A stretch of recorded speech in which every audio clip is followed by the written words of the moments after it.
Live from Fargo and serving you on TV, online, and on the go. This is Valley News Live at 5.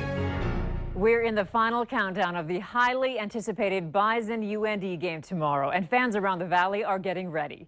Good evening, and thank you for joining us. Stephanie has the night off. The game sold out instantly, but you may be able to find a few tickets on secondhand sites.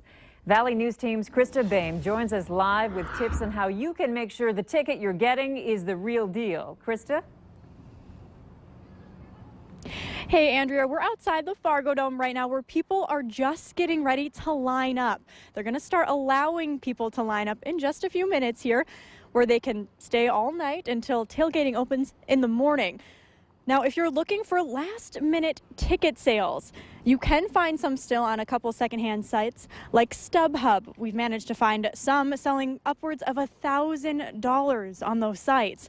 But be careful what you choose to pay for. You can look over those barcodes and make sure there aren't any duplicate barcode numbers if you purchase multiple tickets. Stay away from scalpers, and if you find someone on Facebook or another social media base or on Craigslist, be sure to look over the tickets before handing over any cash. Of course, if you don't have tickets, the tailgating experiences is one you don't want to miss. Coming up on Valley News Live 10 at 10, I'll be back with more tailgaters as they line up here. Reporting live, I'm Krista Boehm, Valley News Live. Thank you, Krista. And don't forget, Valley News Live is your home for the North Dakota Super Bowl. Join us tomorrow for the Farmers Union Insurance Bison football pregame show on at 1:30, followed by the big game at 2:30. It's all in high definition on KVLY.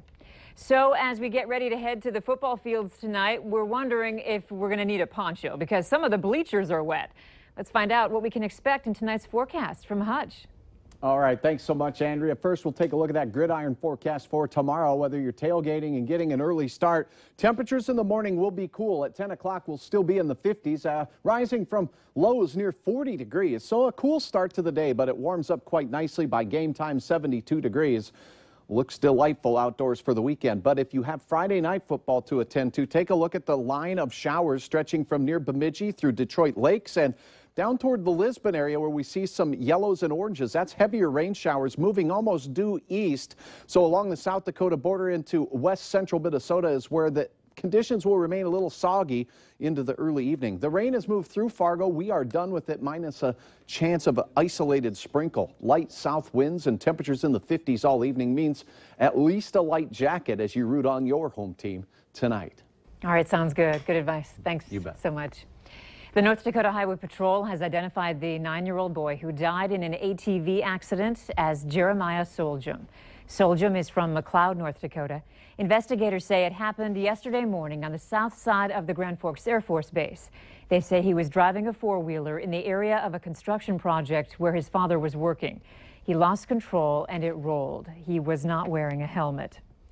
Fargo police are asking for your help in identifying this car. They released this photo of a vehicle that could be tied to a September robbery at Taco John's. Investigators call it a vehicle of interest. The robbery took place on September 3rd. If you can identify this vehicle or have any information on the robbery, please contact the Fargo Police Department.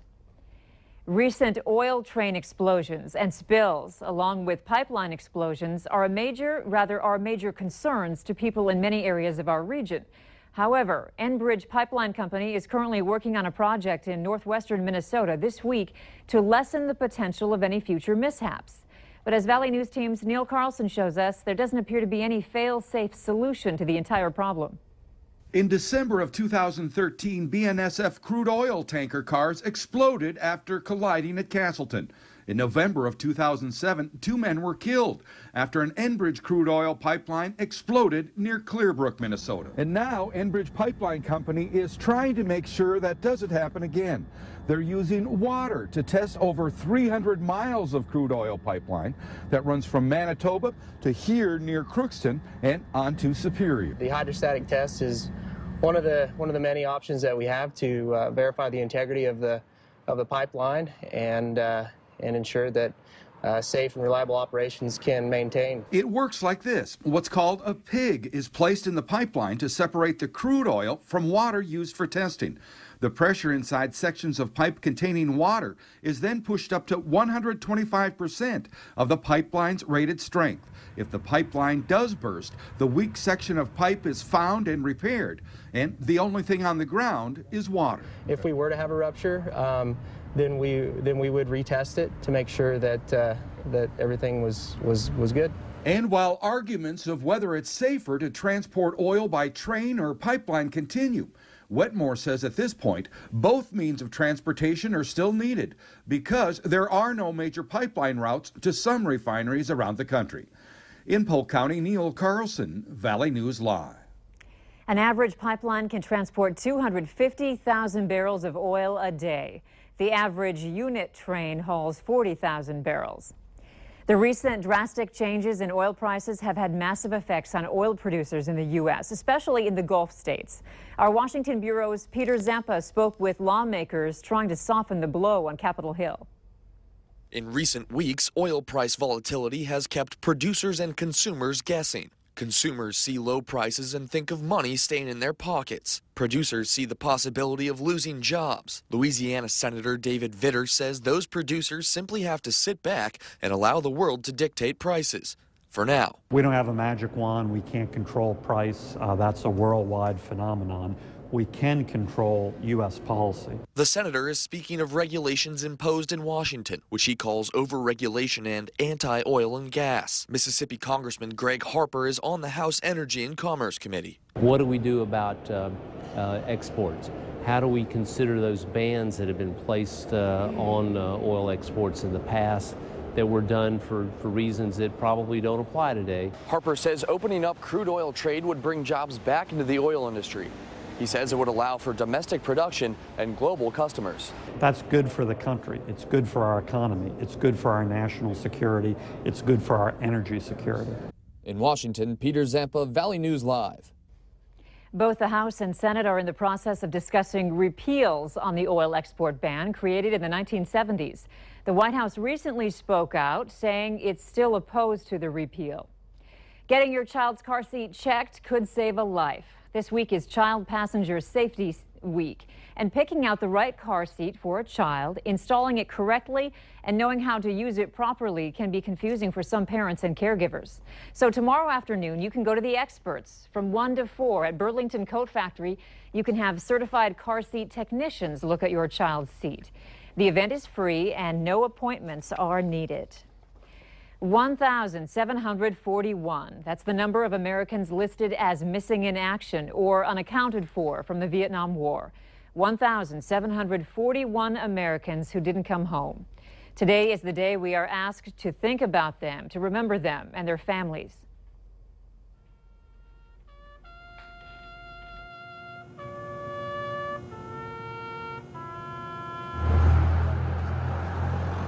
A solemn ceremony on the Veterans Memorial Bridge between Fargo and Moorhead marks National POW MIA Recognition Day.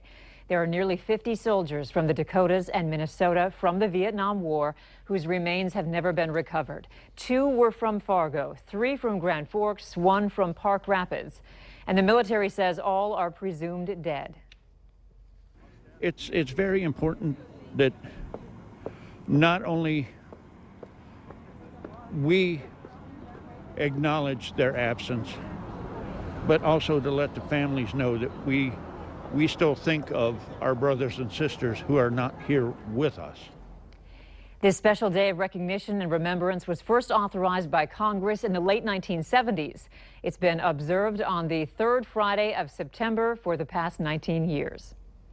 Firefighters from the FM area are out trying to raise money for those without a cure. Muscle disease has no cure, but money raised for the association helps kids and young adults. Dollars go to clinic visits, braces, and even support groups for families. All 7 Hornbachers grocery stores will have booths out to raise money. A summer camp is held every year for kids with muscle disease, free from donations earned during Fill the Boot. A child that has any type of disease if they go to school, they feel like they're the only one that has something. And when they go to camp, they know that they're not. Script.